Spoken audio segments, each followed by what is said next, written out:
আমি industrial crafting বলবো, মানে ইন্ডাস্ট্রিয়াল প্রোডাকশন সিস্টেমের মধ্যে যে কিভাবে ক্রাফটকে নিয়ে আসা যায়।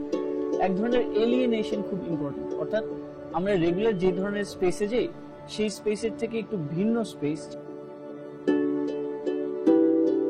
আমরা একটা বেসিক্যালি প্যাভিলিয়ন ডিজাইন করেছি, যেটা আমাদের বাংলার বেসিক ক্যারেক্টার, যে মাথার উপর জাস্ট একটা ছাদ থাকবে, আমাদের নেচারটা ফ্লো করে চলে যাবে।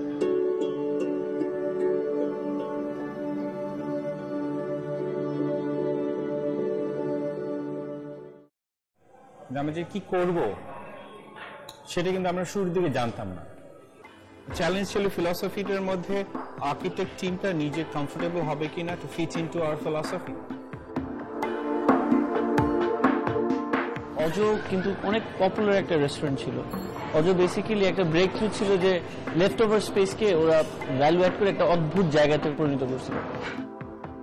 দুটো প্রবলেম ছিল, এক আমরা কিভাবে মেমোরিটাকে আনবো, যেটা একটা ন্যারো স্পেস ছিল সেটাকে একটা ওপেন জায়গায় আমরা কিভাবে ট্রান্সফার করার। সেকেন্ড ছিল আগের অজ শুধু স্পেস ছিল, কোনো ফেস ছিল না।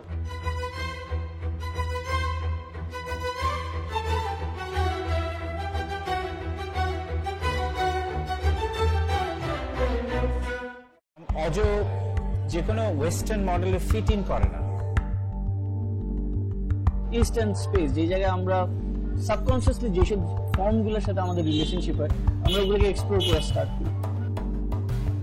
সো ওল্ড অ্যান্ড নিউ যখনই এই কেমিস্ট্রিতে আসে তখনই একটা মজার উইজডম আমরা দেখতে পাই। একটা নতুন পুরান বিল্ডিং হয়, এইটা রেস্টুরেন্টের মতো না, কিন্তু এটা আমাদের যে অ্যাবসলিউটলি অপরিচিত তাও না। এটা আসলে আমাদের সাধারণ স্ট্রাকচার বিল্ডিং এর মতো বিহেভ করে না। এই স্ট্রাকচারটার মধ্যে কোনো কিছু লুকানো নেই। এইটার কোনখান দিয়ে তার গিয়েছে, কোনখান থেকে একটা দরজা এসে ওয়ালে লাগছে, সবকিছু এক্সপোজ, সবকিছু এক্সপ্রেস। আমরা আসলে কন্ট্রোল ছেড়ে দিতে হবে। আমরা একটা স্পেসের কন্ট্রোল, একটা মাছে আসলে কি হবে বা একটা বৃষ্টির পানি আসলে কি হবে, হঠাৎ করে আমাদের মধ্যে অনেক ভয় কাজ করে। এখানে রং নেই যে এটাকে নতুন রং করতে হবে, এখানে এটাতে মরিচা পড়ার ভয় নেই, কারণ এটা মরিচা পড়ে আছে। সেটা জাস্ট যা পরিবর্তন হয় সেটা হচ্ছে সূর্যের আলো, বৃষ্টি চেঞ্জ হয়।